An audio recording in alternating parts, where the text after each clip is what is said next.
Hi everybody, my name's Amelia and welcome back to my channel.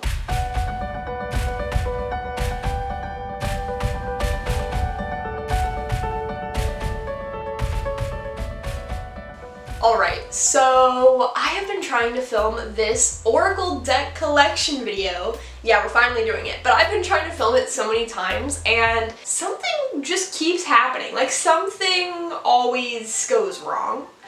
So yeah, anyway, we're finally sitting down and no matter what happens, we're sticking with it. So if there are some weird visual things like blur, bad lighting, my head's cut off from the frame, you know what? We're gonna have to stick with it. Alright, this could be a fun ride. Now, before I get into today's video, I actually do have a tarot deck collection video. I'll put it up here somewhere in the cards thingies. And I will also leave a link to it down in the description box below. If you have not seen it, I highly recommend you check that out. I have way more tarot decks than I do oracle decks, and if you don't know the difference, tarot follows traditionally like a 4-suit sort of thing, plus the major arcana and some court cards. There's a system to it. And oracle decks don't really have systems, but they can follow like nature themes, animal spirits, ancestral things, just whatever the artist or illustrator or author, whoever, wants to put in it, pretty much. And just before we fully launch and get started, I wanted to go ahead and ask you to leave a thumbs up if you like this video because it helps out me and my channel, and don't forget to subscribe if you want to see more spiritual, journaling, and wellness content because that's what I make. And yeah, I think we're ready to just hop right in. So I don't know if there needs to be a disclaimer for any of this, but all of the views and opinions about these decks are going to be mine and mine alone, and I'm just going to give you like the honest, or at least my honest, opinion on every single deck. So the cardstock, the illustrations, just what I like and what I don't like about them.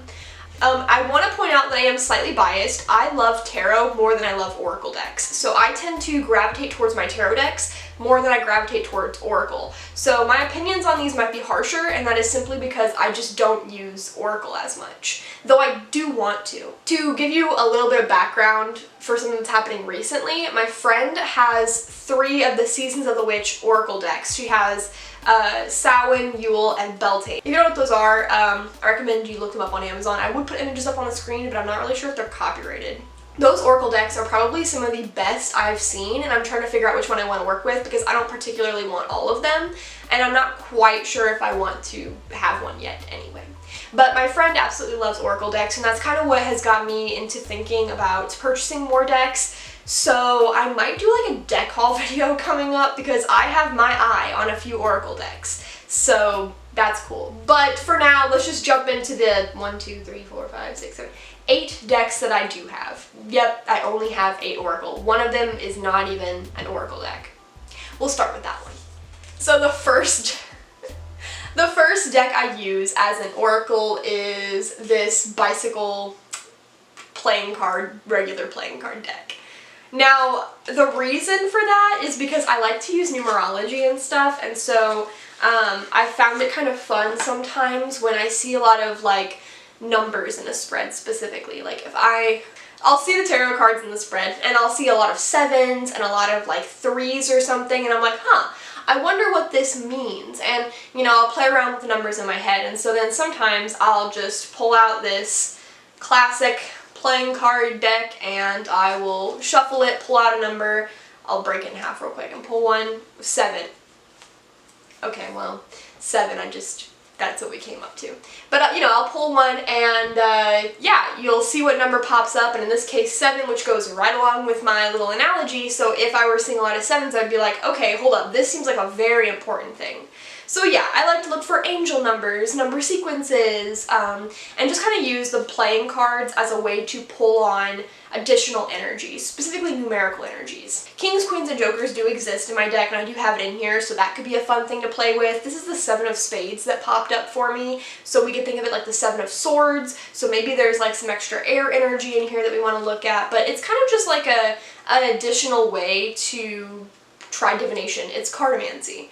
And if you are somebody who lives in an environment where you cannot have a tarot deck or you can't practice with tarot, I would recommend starting with playing cards and just learn them in the ways that you would the tarot. The only difference is that you won't have the pages, which are part of the quartz, and you won't have like the major arcana as well, but I would argue that you probably don't need those.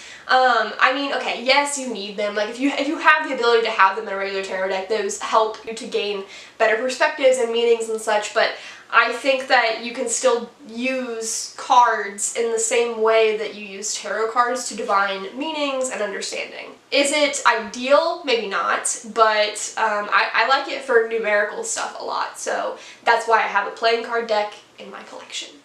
Now, I didn't spend too long talking about the cardstock of that deck, nor about like how it looks, because it's very traditional. I literally got it, I think, in like a little 2-pack. So I have the red version and then I have a blue version that I use for like game nights in my living room. But the two of them I got in a card pack, I believe at Target or something, but Walmart sells them, the dollar store sells them. I mean, they're like everywhere. And so it's not really anything special, but it's nice. I do like it.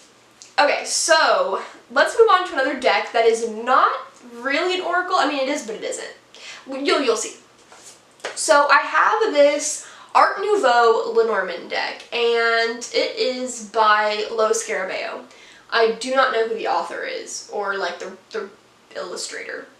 But it is a Lo Scarabeo deck, and it's just called Art Nouveau Lenormand. So to give you perspective on this, I learned about the Lenormand through Tina Gong's app Labyrinthos. Now, if you watch my tarot deck collection video, you know that I purchased Tina Gong's Arcana Isis Sacra tarot deck, and in that I found out about her app. I downloaded the app, I've used it, it's kind of fun, it's a good way to learn tarot if you're like new, and then of course there's like quick tarot meetings, quick Lenormand readings. It's just a really good beginner friendly app. And anyway, there was a Lenormand deck, and I don't know if I'm pronouncing that right. Some people say Lenormand, Lenormand, I don't know. I don't know how to say it, but I'm just gonna say Lenormand. But there was one in that app, and I didn't purchase it because it was a bit above my price range, but I did purchase this one by Lo Scarabeo. And Lenormand is its own structured set. Each card has a very specific meaning. I don't remember how many cards are in it. Oh hey, I found the names of the people. It's Lunea Weatherstone and artwork by Antonella Castelli. Nice. There are 36 cards in the Lenormand deck. So Lenormand follows a very, like, it's a set structured system. Every card, like the cross, the dog, the park, the tower, the woman, the man, the child, I don't know all of them. They all have set meanings to them. And the way you read Lenormand is a little bit different than tarot. So with tarot, you can ask the hows, the whys, and the whats maybe, kind of. And with Lenormand, you ask like the whats, the whens, the wheres. You know, you ask different questions. And Lenormand's very good for asking timely questions. So if you want to say like, when will this thing happen to me? Or what exactly is happening? Who exactly is coming my way? This is a better option. I still have not mastered Lenormand, so I don't really use these cards because I haven't been reading with them and I haven't had time to study them because I'm still deepening my astrology and tarot practice, since I now run a business called Indie Tarot Mystique, which you can find on Instagram, where I give readings to people, like publicly now. For now it's only local, but I am looking into putting it up online, so if you guys follow me and you're interested in that, keep an eye out. If I do it, I make no promises. But since I've been studying a lot, I haven't really studied like the Lenormand, but I have this deck.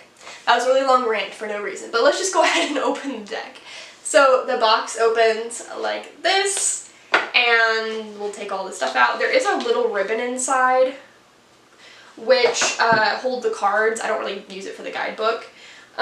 So this is the guidebook, and as Lo Scarabeo, as in common Lo Scarabeo fashion, this much is in English and the rest is in a different language, which is great because they do put a lot of their decks in multiple languages, so it's very universal for a lot of people to use. The only problem with that is that meanings tend to be lacking and there's not a lot to go off of, so I can't really use this to read my cards because I have no idea what I'm looking at and there isn't enough information in the guidebook. So I barely use, I mean I do use it, but I don't like it. It's not helpful.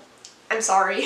I know it can be quite expensive, but what I think would be better for your experience would be if the company had different versions of the deck, so one in English, one in Spanish, one in French, one in Chinese, or whatever languages they cover. So I think that it would be more effective if they made different versions of the deck under different barcodes, of course, because I'm an author, I know how that works. But making different versions so that way it can be more accessible for everybody while still having more substance. But that's not how it works, and so it is what it is. And I don't know the details of why they do what they do. I just think that my idea would be very helpful. Anyway, so these are the backs of the cards. They're very sweet. I love the pastel type of energy. It's very flowery, it's very cute. I really like it. That's why I chose this Lenormand over others. Some Lenormand decks have the playing card images in the top corner, but I'm not really a fan of that. I feel like it sort of distracts from the cards themselves, and if I wanted playing cards, I would just use my playing cards. But I understand that there's symbolism and there's like a further meaning by including playing cards on the Lenormand, because that's important. But again, I haven't studied the Lenormand very much, so I can't tell you why they do that, and I also don't fully understand the Lenormand deck. I know there's a ton of different, you know, scenes and like characters in this. There's like a path, there's the child, the fox, the coffin, the tree, the stars. Like there's so many different archetypes, items, I don't know, things in here, but I don't know what they mean exactly. But ideally you'd be able to string them together to form understanding. As far as my opinions of this deck go, it's sort of a slippery, glossy cardstock, but it's not too bad. I am not a fan of glossy cardstock, so I don't like when decks are very slippery. But this is not too bad. It's really not. And I feel like it's a good size. It's a bit big, but I think that that's how most Oracle decks tend to be. And it's also, yeah, it's not like too big that my hand can't grip it, but I do think for some people, if you have smaller hands, it's going to be challenging. I don't do zodiacal associations for my Oracle decks, but I do use crystal associations, or at least I pair a crystal with every single deck. I didn't pair one for my playing card deck, it just didn't need one in my opinion, but for the Art Nouveau Lenormand deck, I pair it with lepidolite. So it is, yeah, again, I love the artwork on it. I don't have too much to say. The cardstock is nice and flexible, it's easy to shuffle. Overall, I think it's a really good Lenormand deck, and once I learn more about Lenormand, I think I will praise this deck. It's much higher than I do now. But yeah, it's a pretty solid deck. It's very pretty. Alright, if my face is puffy and red, it is because either A, allergies are taking over on me, or B, I am sick with a cold. I do not know which one it is. I knew something was going to try to fight me and prevent this video from happening, but we're doing it! I said we were not stopping. Okay, so the first true Oracle deck, in my opinion, that we are going to be looking at is the Colette Baron Reid Spirit Animal Oracle. So this Oracle deck was actually the very first Oracle deck that I ever purchased. Now if you watched my tarot deck collection video, I know a lot of it goes back to that, doesn't it? I had a personal bias against the tarot decks when I first started. I believed essentially that the traditional RWS deck was the only valid tarot deck. Pixie's artwork was the only valid artwork that could be on a tarot deck, and anything else that diverted from that was wrong, in a sense. And by the way, spoiler alert, I no longer believe that, but I did it first. And when it came to Oracle decks, I had a very similar bias. I hated Oracle decks that just had some pretty artwork and said imagination, or self-reflection, or beauty, or sadness, or just whatever single word you can put on there. And to be honest, I still sort of feel that way. This is getting heavy to hold. I still sort of feel like I do not gravitate towards decks that have the one word on there unless it's like a deck that is about plant symbolism, animal symbolism, archetype symbolism, just like things that already exist, planetary, the moon cycles, like any celestial thing really, anything that already has a like prescribed meaning prior to the deck being created, to me is like a valid thing, I guess. I'm not really sure how to word this, but basically a deck that just has pretty artwork with where every card has a single word like hope, believe, trust, silence. I won't pick that deck off the shelf, and instead I'll pick a deck like that has, say, all the zodiac signs, and then of course under like Aries it says hot-headed or something, or under Taurus it's stubborn, or under Scorpio it's possessive. I know I chose negative qualities there, but you get the idea. The point is that if it had a predetermined symbol prior to the artist creating the deck, then I felt like that was more valid, and I tended to gravitate away from single word oracle decks, or as in like where the card only has one word on it. A lot of this is because I'm an intuitive reader, so I don't really read oracle through the guidebook. I don't want to have to pull out the guidebook every time I use a oracle card to read and see what it means. And some cards where it just says like give or something, I'm like, there's so much, like, yes, there's a lot of meaning that you can derive from that, but at the same time there's like, it's sort of like too big. It's sort of too vague, and it makes me feel like the deck just wasn't very intentional, or it makes me feel like it's not like I could make it myself. Like, why did I waste my money on it? I don't know. I feel like I'm being a little harsh here, but that's just my personal bias when it comes to oracle decks, and I had that when I purchased this deck here. So I purchased the Spirit Animal Oracle deck simply because it had animal spirits, and I was like, I already have a predetermined understanding, or like an understanding prior to buying the deck, of what an elephant symbolizes, or what a spider symbolizes, or a snake. You get the idea. And so because of that, I felt like this deck was more valid in like this grand scheme of oracle decks, and it was very pretty. I liked it when I held it, and so I bought it. So the deck opens with like a little like clasp, and it opens this way. There's a ribbon, and the ribbon allows you to like take out the cards and the guidebook. Another reason I really liked this book was because the guidebook is very thick. There is tons of information in here about the animal, about the oracle meaning. So there's an oracle message and a protection message for every single card, and honestly it's very thorough. I really, really enjoy this guidebook, though I don't always use it, and I think that's what I'm looking for. I'm looking for an oracle deck that doesn't just have one word, very vague meanings, one that has pretty artwork that I like, one that has a decent guidebook, if not a really good guidebook like this one, and one that I can also still read intuitively without having to pull out the guidebook. I don't want to have a card where it says like something like, I don't know, and the clock struck 7. It's just like a random phrase that came to mind. I don't want it to say that and then be like, what the heck does that mean? And then have to have the guidebook in order to figure it out. I want it to be straightforward. So here are the cards for this deck. They're huge. They're about the same size as the Lenormand deck that I just showed you, because oracle decks tend to be bigger as far as their card stock, not the card stock, but the card size goes. So they're quite big. I think they can be kind of challenging to shuffle because they're thicker. So since there are more cards, it can be more challenging to shuffle them, and it kind of hurts my hand a little bit. So again, if you have small hands, not ideal. The backs are very, very pretty. I love the blue. I love this like flower shape. It's so pretty. I really like the backs. I think they look beautiful, the crystal on top for like pick a card readings, and they look beautiful like spread out, though it is kind of hard to spread them because they clump together. It's just the type of cardstock they are. This cardstock, it's sort of like a thick cardboardy paper. That's what I'm going to describe it as.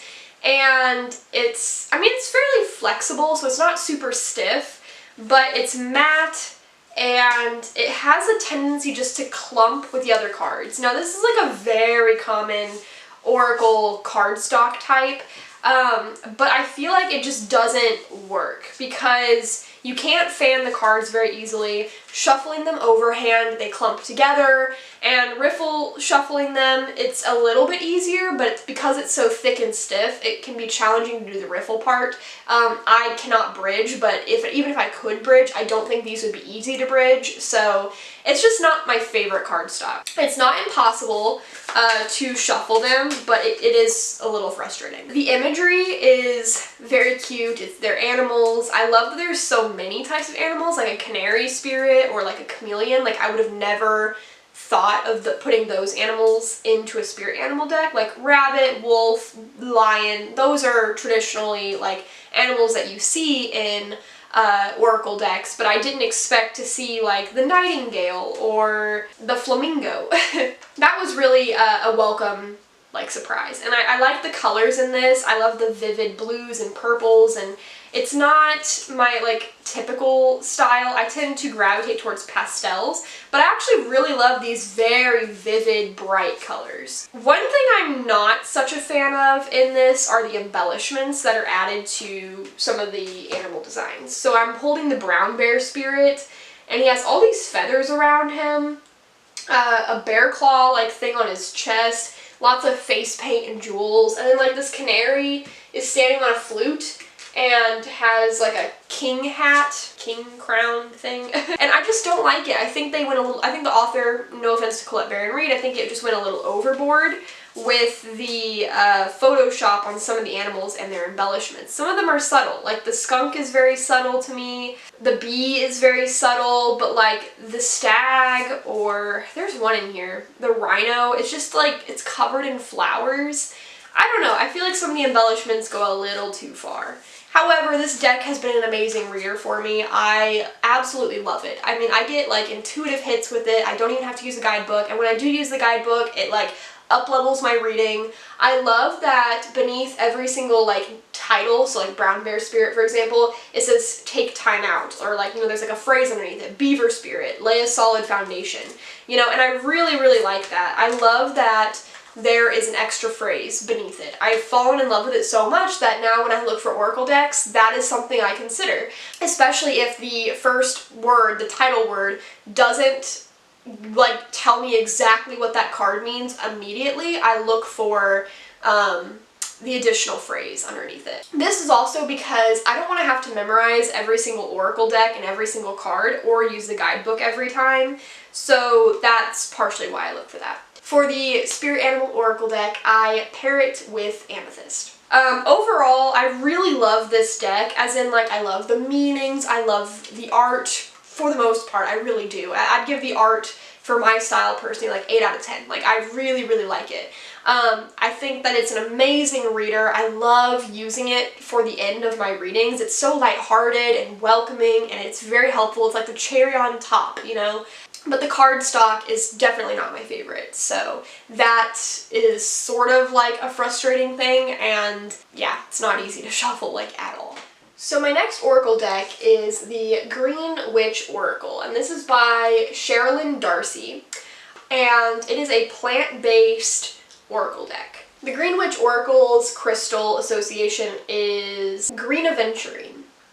So this deck, I purchased it, I think after Christmas, and I had my eye on it for a while, and I love, again, those predetermined, like, symbolic meanings in things, and so a plant oracle was, like, right on my wish list because we already know what a lot of plants symbolize, and I really liked this one. So the box opens like this, and then you have to just dump it out, which is fine by me. I do find it very cute. To start, we'll show you the backs. I love that there's the elemental symbols. It's so cute, and I love the green. I really love the green. And then of course it's like ink splattered paper with some doodles, a keyword, the plant at the bottom, the elemental symbol, and of course like the numbers so you can look it up in the guidebook. And I believe pretty much every card has a zodiacal symbol as well, so like that was set. So like this is the stock and it has Sagittarius, the orange has Virgo, the chrysanthemum has Scorpio. So it's really nice. There's a lot to unpack in these. You can look at the zodiac sign, the element, you can look at the keyword and use all of that to determine what this means. And of course, if you know a lot about your plants or your flowers, then you can also use that to derive meaning. The guidebook's also extremely helpful. I really like the way it's set up. They set it up by element, and then there's also like, and then on the inside there's oracle meanings, cultivation, magical correspondences, and then like a little spell. I'm not really big into spell work. I don't really do a lot of spell work on my own in my own practice, so I don't personally use the spells in the book, so I can't speak on whether they're like amazing or not because I don't know. But I do love the oracle meanings and the correspondences. If you're a person who enjoys spell work, then you might like this deck simply because the guidebook could offer a lot for you. The cardstock is glossy once again, but not too glossy. It's not too slippery. It is a decent size. Again, very comparable to the Lenormand deck, actually.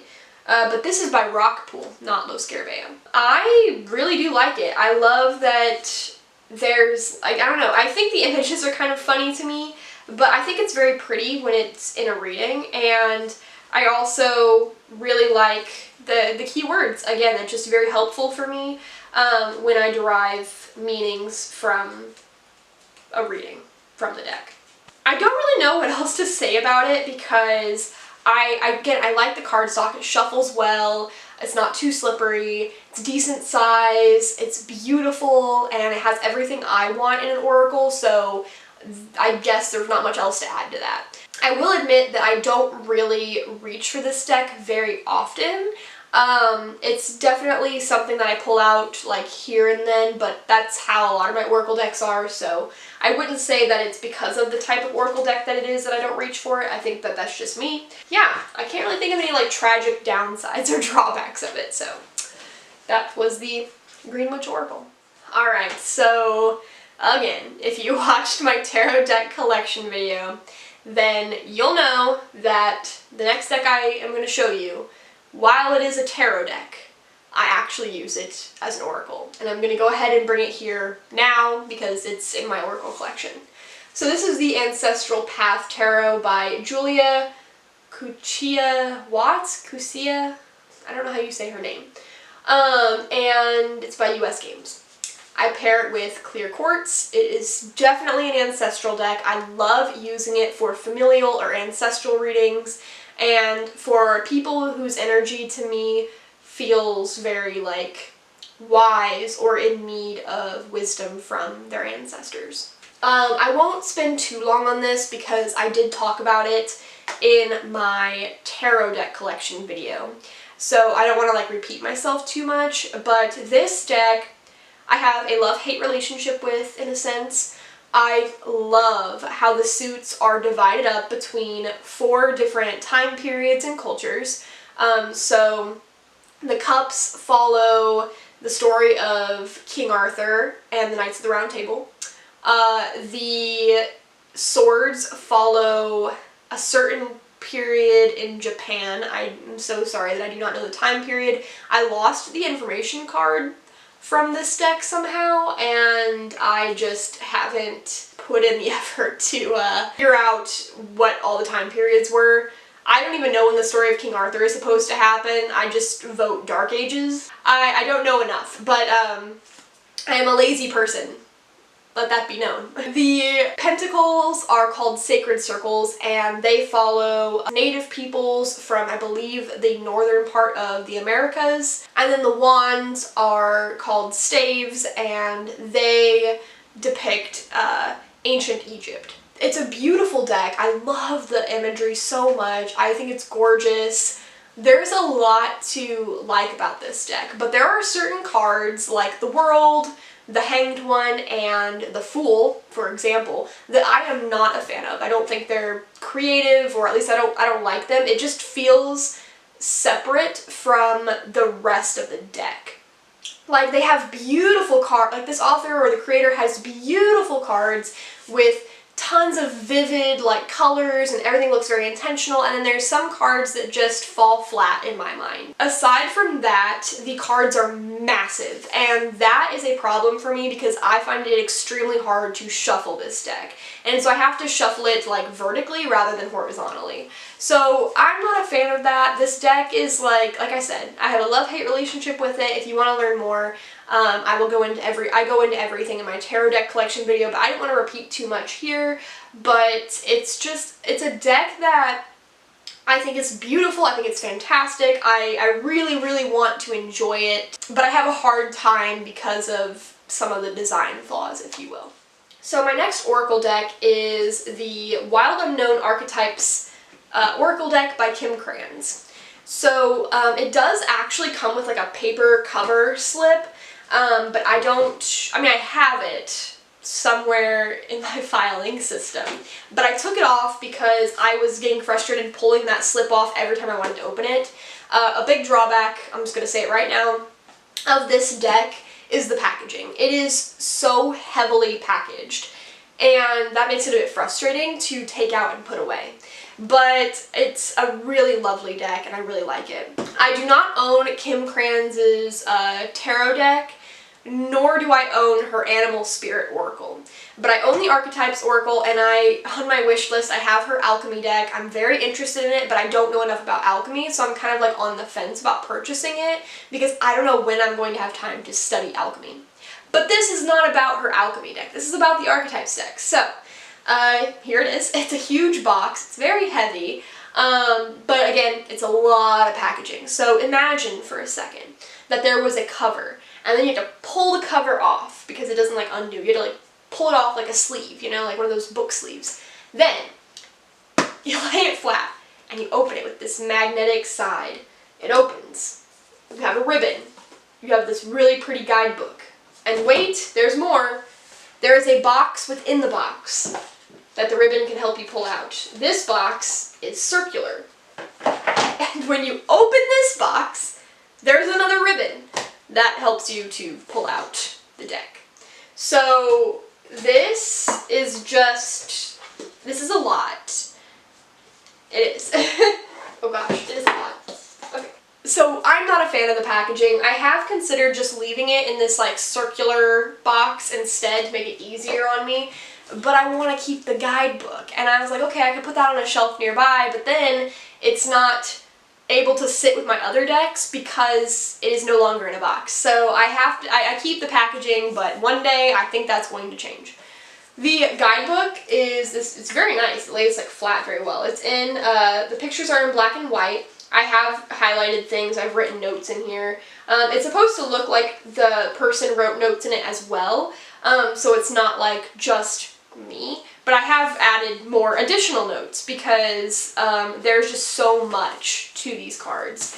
There's a lot you can do with them, there's a lot of hidden meanings. It's definitely a deck that like makes you think. So they're circular, which is a big, it interested me. I liked that they were circular, but because they are a circle, it is very hard to shuffle with them.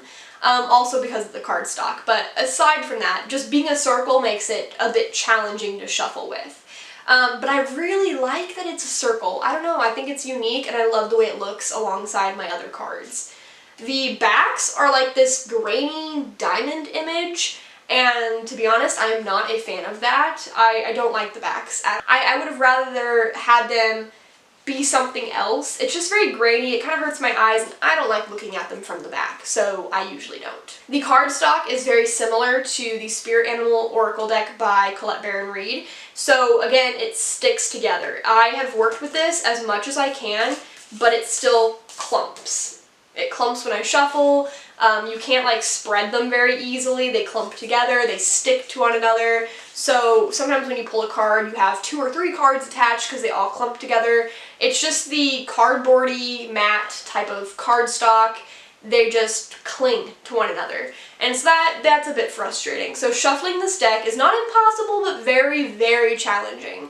I have decided to like start shuffling it like this and then just using my thumbs to like riffle shuffle them, but it's also very challenging just because it's such a thick cardstock. The art is collage-y, and maybe I am like into collage decks. I'm not sure, because the Colette Baron Reid deck is a collage deck, and then one of my favorite tarot decks, the Crow Oracle, is a collage deck, and I absolutely love those. And I love this one too.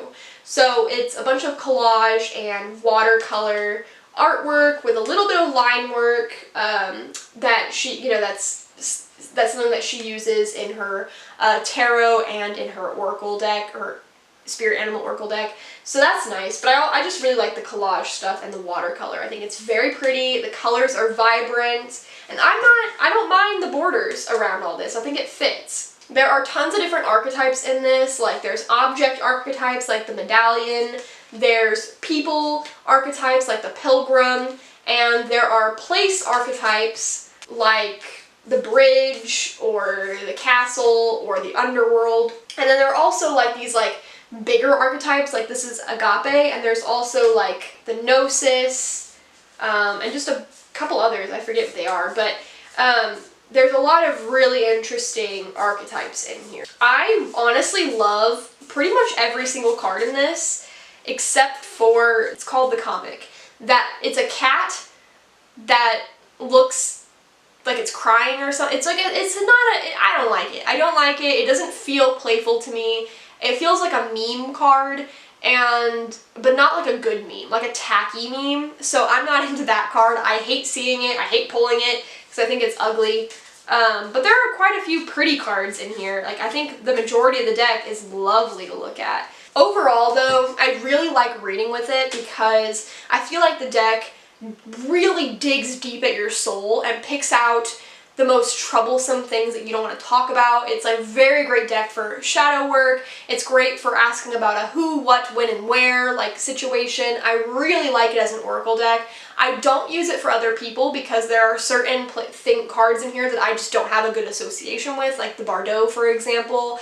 I don't have enough symbolic understanding to apply that to somebody's life. So that's why I personally just use it for me, and with the guidebook. I don't really read this deck without the guidebook, which is something that kind of bothers me because, like I said before, I like to be more intuitive and just use what I have in front of me to read, but it's sort of difficult to do with this particular oracle deck.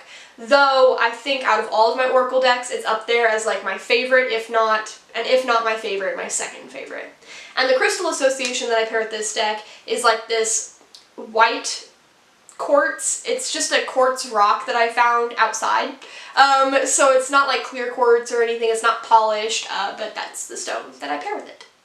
Alright, so the next oracle deck that I wanted to show you is technically a tarot deck, and it is the Jane Austen tarot deck. I like it, and I don't.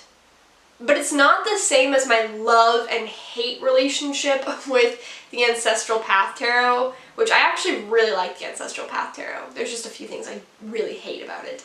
This is more like I really like it and I really don't like it. There's not a lot of strong emotions though. This deck was gifted to me by my mom during Christmas because she knows that I'm an author and I love books and I love writing. And so she got this for me because, I mean, Jane Austen, right? The colors are beautiful. We'll get into it, of course. But one of the biggest drawbacks is I can't use it as a tarot deck because it only has 53 cards. It's very much a playing deck, like playing card deck, but because I already have a playing card deck, I don't really feel drawn to this. And what makes this a bit more frustrating is that the creator paired playing cards with the major arcana. It's frustrating because I don't agree with some of the choices for certain cards, as far as like which playing card goes with which major arcana card, or which court card, for example. So it's just kind of, I don't know, it grinds my gears. The deck opens like this, and there is a booklet inside, which we'll go into, and then there's a ribbon to pull out the cards. The cards are my favorite cardstock. They are linen cardstock. I love linen cardstock so much. Literally my favorite. I love the way it sounds, I love the way it feels, it's so grippy. And the best thing about this deck is that the cards don't stick together, which is a plus because a lot of my Oracle decks stick together. And it's not super glossy. The backs are okay. They're not my favorites. I'm not really a fan of the words on the back. Like, I get it. I understand that it's there to, you know, really pull in the Jane Austen aesthetic, if you will. But I'm just not a big fan of it. I'm also not a fan of the pointy corners. They're not super pointy, but they're pointy enough that it annoys me. I get that it was part of the design, like it was intentional, but I am not really a fan of pointy corners. Even though it doesn't like hurt or anything, I just don't like it. For example, so here's what I meant about it being a playing card deck. It very much is. In my hands right now I have the 9 of Hearts, the King of Spades, and the 8 of Diamonds. And so you can interpret the 8 of Diamonds like the 8 of Pentacles, and the 9 of Hearts as like the 9 of Cups, and the King of Spades as like the King of Swords. But here at the top it says the Emperor as well. The Emperor on King of Swords. And I mean, it works. It wouldn't, I don't know if it would have been my first choice or not, but it works. But some of them are definitely not my first choice. Like, the 10 of Spades is Judgment. The 10 of Swords equivalent is Judgment. And that just doesn't make sense to me because Judgment to me is not this like heartbreaking, backstabbing, frustrating thing, but 10 of Swords to me is like defeat, you know, it's chaotic, it's a lot of upset energy. It just came after the 9 of Swords, which is all about depression or anxiety, depending on which way we flip it, and the 10 of Swords signifies an ending, a very tragic ending at that. And I don't think Judgment is that at all. I kind of see Judgment as like a higher calling, looking at your life purpose, really asking yourself, like, what is it that I want? What is it that my soul needs to do? And then ascending, if you will. So I'm kind of frustrated about, like, that meaning. The 9 of Wands is the Sun. Like, okay, I guess. And it just, the Queen of Wands is the Empress. I would have chosen the Queen of Cups. And by Queen of Wands, I mean Queen of Clubs. So I would have chosen the Queen of Hearts as the Empress, to be honest with you, because Queen of Cups and the Empress are very similar. They both rule realms of creativity and love and nurture, and so that's why I would have done that. But the author didn't. And so because it just kind of goes against what I already know and believe when I think of the playing cards when in comparison to the tarot, it kind of frustrates me because it just doesn't line up the way that I expect it to.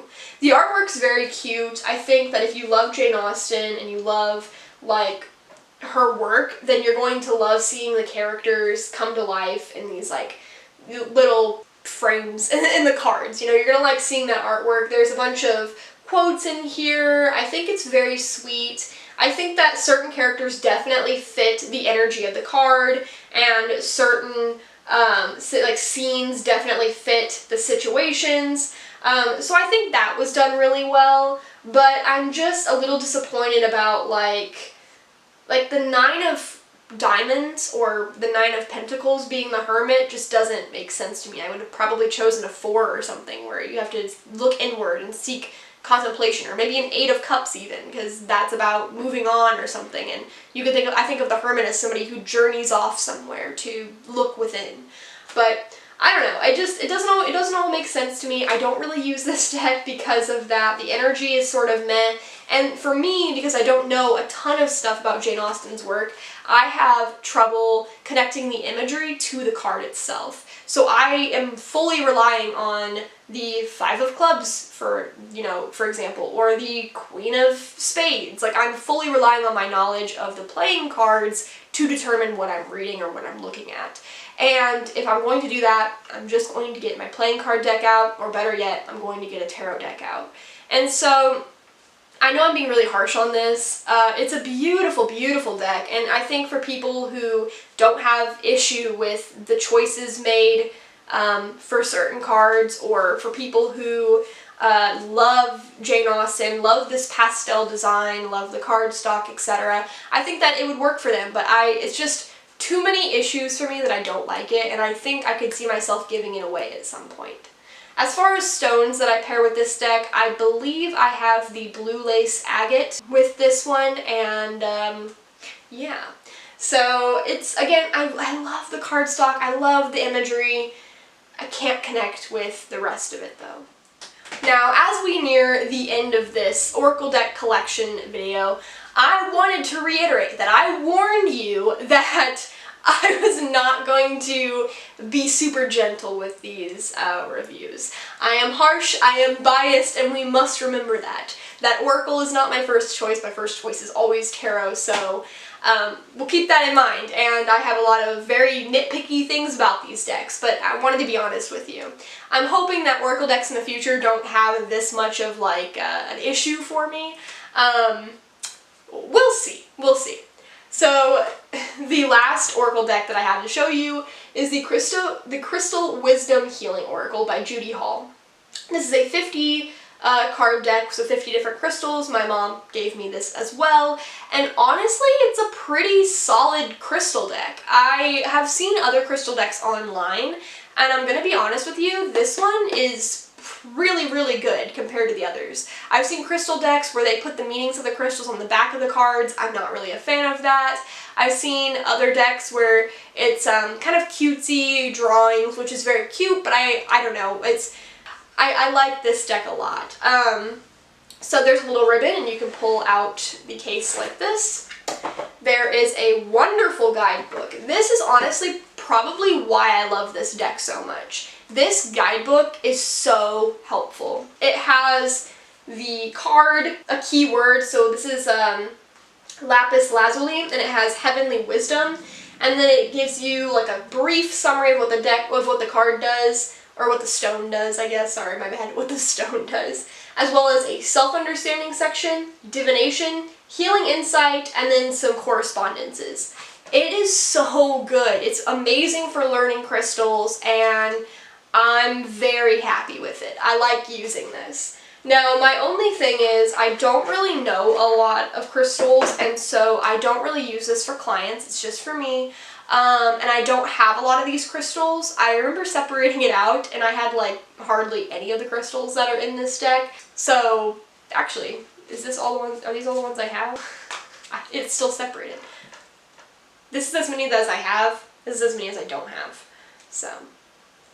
But it's very nice for learning crystals, and I really do like it for that. At first, I was not a fan of the different colored borders, but it's sort of grown on me. I was also not a fan of the realistic, like, picture of the crystals. Like, somebody put these up, took a photo of them on a black background, and then put it on the card, and I wasn't a fan of that, but it's grown on me. It's grown on me. And all the colors correspond to a different section because the crystals are organized in different sections within the guidebook, which is interesting. And there's a lot of stones I've like never heard of. Like Eye of the Storm, I've never heard of that. Or Lavender Aragonite, never heard of that. Rainbow Mionite, I mean there's some really cool stones in here. I kind of want to get another Oracle deck because I feel like, again, this one has so many bizarre stones that I've never heard of, and I want one that has more crystals that I do have in my collection, that I do have and work with. That way I can better understand them and learn them. But for the most part, this works really nicely. It's a decent size, the card stock is nice, it's slightly glossy. I think if it didn't have the gilded edges, it would be harder to shuffle, but because it has edges, it's actually very easy to shuffle. It's very easy to work with and hold. It's not too thick, it's not too slippery. I mean, it's really nice. The backs are just this like plain silver color, and then the sides are gilded silver. My only complaint with the cardstock was that it's kind of like the cheap gilding, so it stuck together a lot when I first got the deck, and when I was taking apart the cards, and I tried to be very careful, it ripped and it got all bumpy and messed up, and there's like a card in here, Charoite, and it's like all messed up on the edge here, just because the gilding is cheap. It's very cheap. I have another deck with gilding, and that's my Arcana Isis Sakura Tarot deck, and it has beautiful gilding that feels more luxurious than this one. This one's very sticky. Serious, it is. And I don't really like the way it feels in my hands. I feel like it's going to cut me or something. I don't know how to explain that. So it's not my favorite gilding by any means, nor my favorite cardstock, but overall, it does its job, and I found that it's very helpful in readings if you're just adding a little something and you read the guidebook and then you're like, oh wow, that added, you know, the cherry on top of my reading, if you will, because that's how I view Oracle. I do think you could use it on your own and like look up, okay, Bumblebee Jasper, and then look up the meaning behind it and have a better understanding of how that applies to your situation. I definitely think it's helpful. I do like it. Would I recommend this particular crystal Oracle deck for somebody who's looking for one? Probably not, but that's also because I don't know what other crystal Oracle decks are out there and which ones are better. I am considering looking for another one, so that's partially why I'm like, I don't know if I'd recommend this to anybody, but it's fine. Like, it gets the job done, it's nice, and I really like the way the guidebook is set up. So it's not a horrible deck by any means, it's just quirky. Alright, and we have reached the end of the Oracle deck collection video.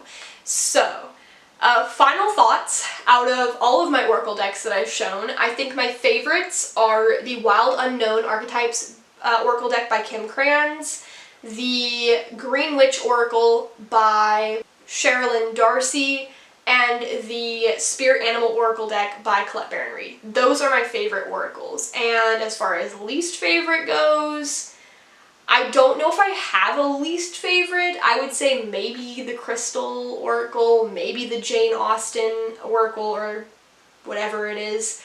Probably the Jane Austen one. But they all have nice things about them, so it's kind of hard to like say that. And I'm not ready to depart with them and by any means, because they serve a purpose, even if it's not one that I use regularly, or even if it's not exactly what I want. I hope that in the future I'm able to purchase more Oracle decks, specifically ones that I really like to work with and really enjoy. I've mentioned it before, I have my eye on the Seasons of the Witch Oracle decks, I just don't know which one yet. As more decks come out in that series, I guess we can call it, that the person is creating, I'm waiting to see which one draws me in the most.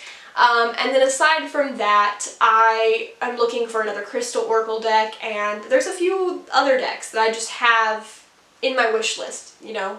So these are all things I've been considering, and I will update you when I get new decks and what my thoughts are on them. So look forward to that. Subscribe if you want to see stuff like that. But yeah, this is my Oracle deck collection. It is by no means perfect, it is by no means big, but it serves its purpose. So yeah. If you haven't seen my tarot deck collection video, please be sure to check that out. Again, links down in the description box below. If you want to support or learn about Indie Tarot Mystique, you can see our Instagram page, which I will also link down below. And with that all said, I think we have finally reached the end. So, thank you again for watching today's video, and yeah, I will catch you